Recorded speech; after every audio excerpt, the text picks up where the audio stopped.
안녕하십니까. 김종상의 정치인문학입니다.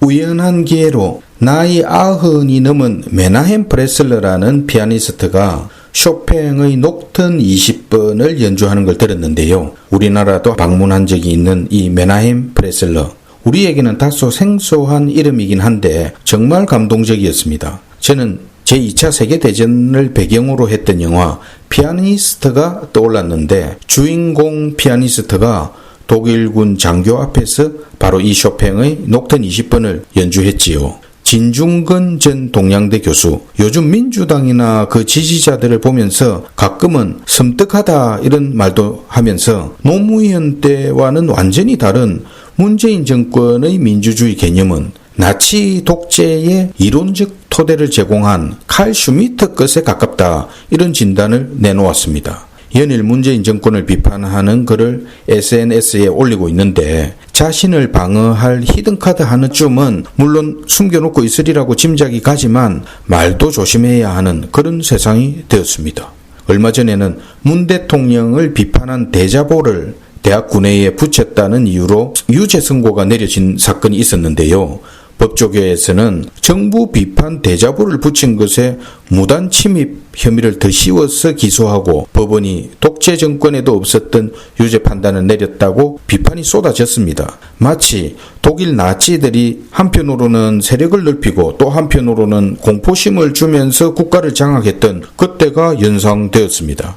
문재인 대통령, 예전의 문재인 모습은 다 어디 갔습니까? 노무현 때 노무현 철학을 공유하면서 직언에서 돕던 그 든든한 친구의 모습, 또 청와대 사표를 던지고 정치를 힘들어하면서 히말라야로 가버렸던 솔직담백했던 그 모습, 자신이 쓴 운명이라는 책 속의 그 마음의 상처도 공감이 갔었는데, 그 문재인의 모습들은 다 자취를 감췄습니다. 지금은 오로지 좌파에 둘러싸여서 아집과 독선으로 패거리 권력에만 집착하는 쫌상 문재인만 남았습니다.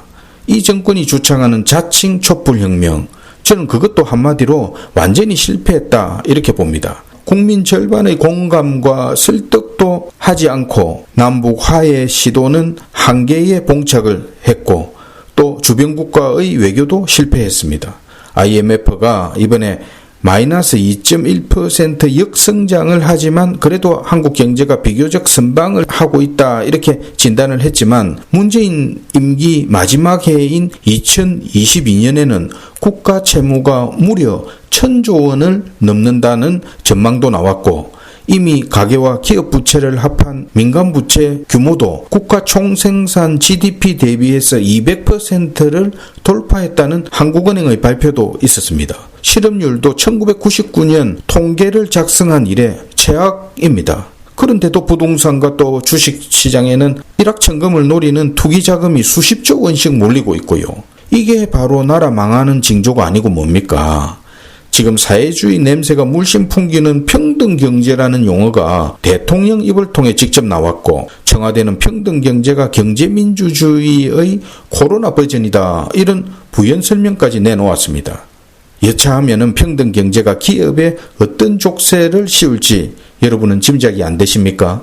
지금 완장을 찬 이 정권의 하수인들은 연일 민주주의를 역행하는 조작과 꼼수로 하수인 역할을 착착 알아서 잘도 수행하고 있습니다. 공수처법, 그리고 이번 국회 법사위원장 장악 의도도 뻔한 거 아닙니까? 예전에 노무현 집권 때 그들이 다수당을 차지하고 있었는데요. 그때 왜 우리가 국가보안법 같은 법안도 폐지하지 못했나, 내부적으로는 그런 자책과 비판이 많았다고 하거든요. 그러니 이번에는 무조건 밀어붙이겠다 이거 아니겠습니까? 정치 사상가 홉스의 저서 이름이기도 하고, 또 구약성서 욥기에 나오는 어마어마한 힘을 지닌 수중 괴물의 이름이기도 한 리바이어든 이 국가, 그러나 어떤 정권이든 이 괴물이 오만한 절대 권력으로 변질되면 국민적 저항으로 반드시 무너진다는 것을 문재인 정권도 명심하기 바랍니다. 기회가 되면 서두에 말씀드린 피아니스트 메나헴 프레슬러가 연주하는